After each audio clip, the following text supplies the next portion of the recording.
Hey guys, it's been the Coin Geek at Old Pueblo Coin in Tucson, Arizona. That's like not a map, it just says Tucson right there.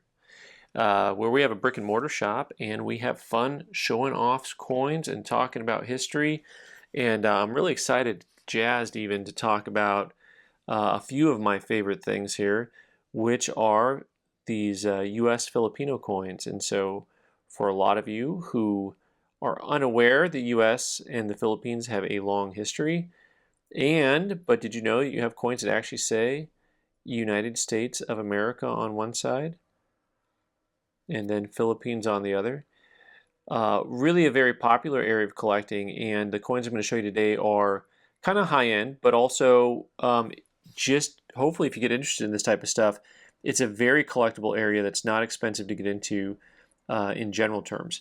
So the coins I'm going to show you, these are kind of like the cat's meow, but also if you just do some shopping around, it's a fun area to collect. Let's talk about this coin right in front of us here. This is a half centavo actually, but sometimes us gringos we call stuff half cents, but not a half penny. So this is 1903 MS66 red, U.S. Philippines. Super cool. That is actually from 1903, so you've got a 120-year-old U.S. coin. Not only is it say U.S., this was actually struck in the U.S., designed by the U.S., has some of the coolest looking coinage, that in my opinion that the U.S. has produced.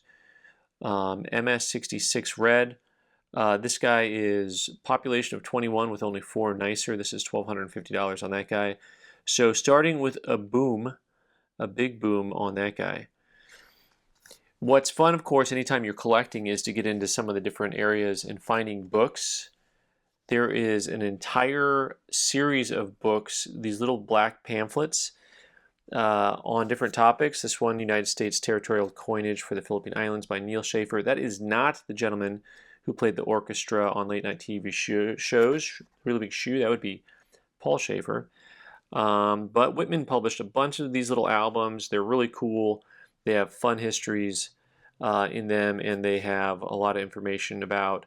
This one has quite the little preamble of history on what it was. They talk about where the coins were struck, what they were produced out of, and so very cool to be able to look at these and see a nice detailed history, a little bit more of a detailed history than you would find in the Krause World books, including, but not limited to, some drawings on patterns and things of that nature. So let's get some more Filipino coins here. U.S. Philippines, 1904, the 1 centavo. Another very lustrous example, mostly red. Of course, this is graded red-brown. You can see it's got a little bit of brown to it. Same design. Of course, if you want, you can just put a typeset of these together and just go ahead and find the different denominations. You can do it by type and mint mark, because these are struck at the Philadelphia Mint and the San Francisco Mint. And then later at the Mint at Manila, you can collect the World War II issues. This MS66 red-brown, population of 5 with none finer. Cool coin. Now that's, of course, the pop and red-brown. So there's reds are out there. So, when the pop reports show a red-brown coin, they're not showing you the red coin. So there's actually something to consider when you look at population reports. All right, and here we go. We got the 1. Here's the 1/2. The 1. Here's the 5. And once again, you've got the same design, but in a copper nickel style. But also very lustrous coin for a copper nickel coin. As you look back and see that composition, just see how different it is from ours, from our nickels at the time. Because the V nickel, hard to get V nickels quite this lustrous, but they come this nice. Population of 21 with 9 finer on that guy. MS65 example. 1904. Once again, this is some of the earlier issues. Let's see. We started. I don't want to screw the history up too much, but 1898, 1899 is when we were really first involved in the Philippines, and then also you've got the coinage that we produced, I believe, started in the 1903 window. So we're there for a few years. Here we've got another one. So this one is cool because this is same design, very lustrous. But now we get into the roaring 20s, and we have an M mint mark for Manila. Very cool coin, you know, being able to have the coinage shifted to where it was being produced in Manila. This is a population of 16 with 6 finer, $500 in that guy. Very, very popular area of collecting U.S. Philippines. But like I said, on this type of stuff, you can actually find these coins in much lower grade, and it's not necessary to spend the oodles of money on them. I'm going in denomination order, so let's get on to this 10 centavos piece. And now we have a design change here. We go from the gentleman working to the lady standing. The gentleman seated to the lady standing. The reverse, though, is the same. And here you've got 1918, you got an S. That is San Francisco struck coin, silver. United States of America on one side. 10 centavos on the other. MS65. This I didn't put a pop on. It's 190 bucks. Very cool coin, actually. Nice uncirculated coin, less than $200. You know, a 1918 San Francisco mint mercury dime is probably going to cost you a little bit more in MS65 than that. But, you know, I always think it's interesting to think about the different areas and how different it would have been back then versus today, and what it was like in the U.S. versus in the Philippines. So what's fun is, of course, they also had still the 20 cent piece, 20 centavos. This one's got some actually really pretty toning underneath there, underneath a little bit of a darker surface for 1903 Philadelphia coin. Super, super lustrous coin with some nice toning. Good eye appeal, actually, all around in my book. I like that guy. This is a MS65. PCGS's pop reports 4 with none finer. You see my notes. I was going to plan on probably crossing that coin over. But for now, it'll be for sale in this NGC holder. Speaking of coins that were tough, how about 1921?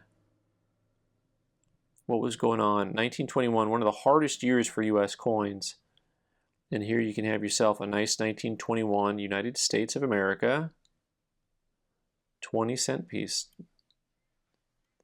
And this one also is just really, really lovely. This is an MS64 PCGS, pretty coin. You know, higher population. This is a 28 pop with 17 finer. This coin is $275 retail on that guy. And I got one more 20 cent piece to show you, because what's fun is then this one also is one I was considering crossing over. This is MS66, and this is just a stunner. Also, this is a Manila piece, so very cool. I have a friend who's collecting these guys, and he wants to get the different mint marks. And the mint mark on this guy is very small off to the edge there, right around 7 o'clock. Also, you notice we went to a new design, and I think the size might be the same. This is kind of deceptive when you go from a solid background to the prongs. But you can see 1921 to 1937, we go into a very different looking background, which was boring-ish. I mean, I really like this background on the original, the earlier Philippines coins. But we do see a lot more of these. This design is the design that you'll see into World War II, and so it's something that we see a lot more frequently. So you can collect the ones, the earliest type, you can get them into the 30s, and then also into that World War II time frame. You know, according to the book on these that I was showing you at the beginning, it was always the intent to have the Philippines self-governing, and that's why you see we got that Manila mint set up there. But this one's cool, 1918 from San Francisco. So I had a 1918S 10 cents. And here is a 50 cent piece. Population of 12 with 28 finer in MS62. Pretty tough guy still on something from the 19 teens.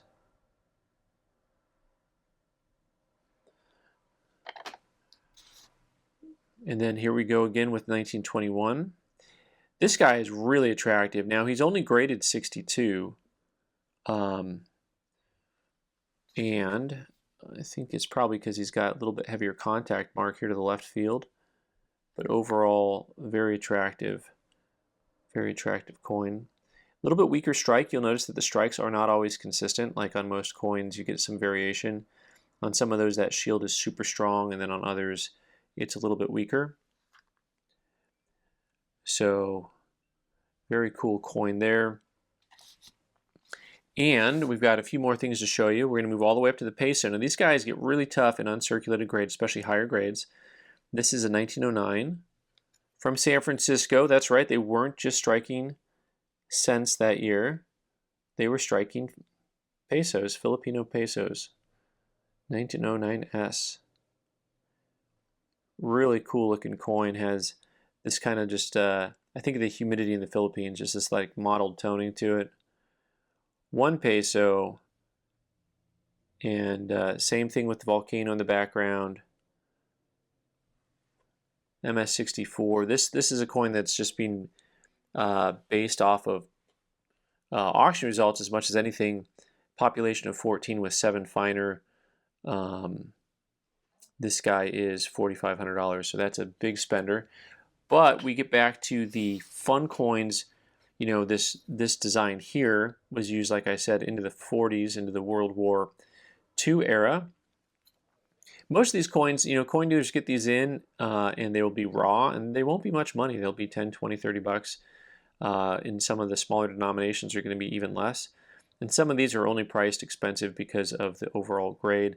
I mean, for example, this is MS66. But really, I've seen dealers sell these coins for pretty cheap. And then you can, if you choose to, try to get it certified and get a high grade on it, you could. Population 126 with 31 finer on this particular date, mint mark, and condition combination. 1945, also from the San Francisco Mint on this 50 centavo piece. Here's another lovely example. This one's a 45S as well. This one's got a little bit heavier toning to it,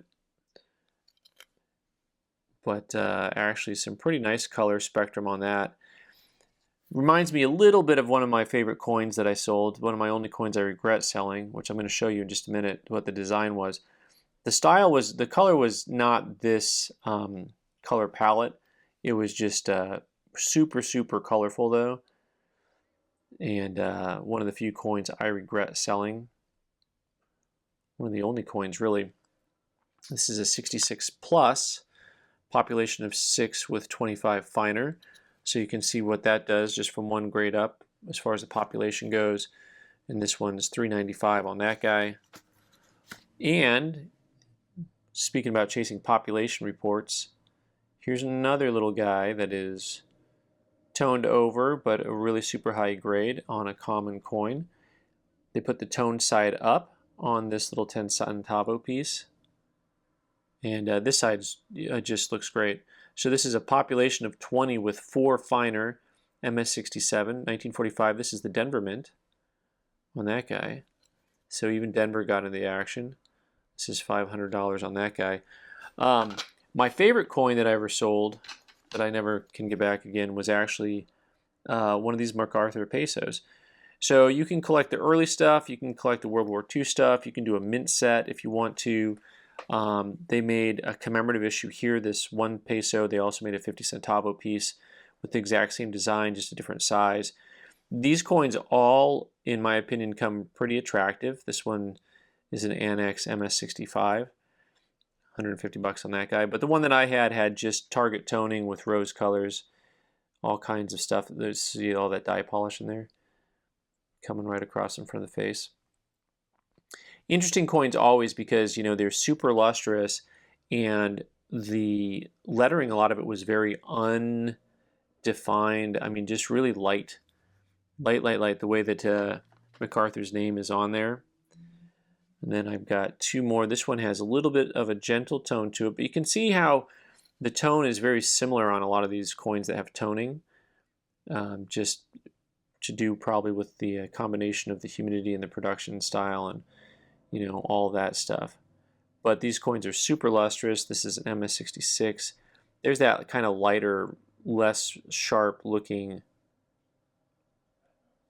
lettering that's on these coins here. So 320 on that guy, and then I actually have another one, an MS66, that I have priced at 300, a little bit less than the toned one, but maybe you like the raw one, and the non-toned one better.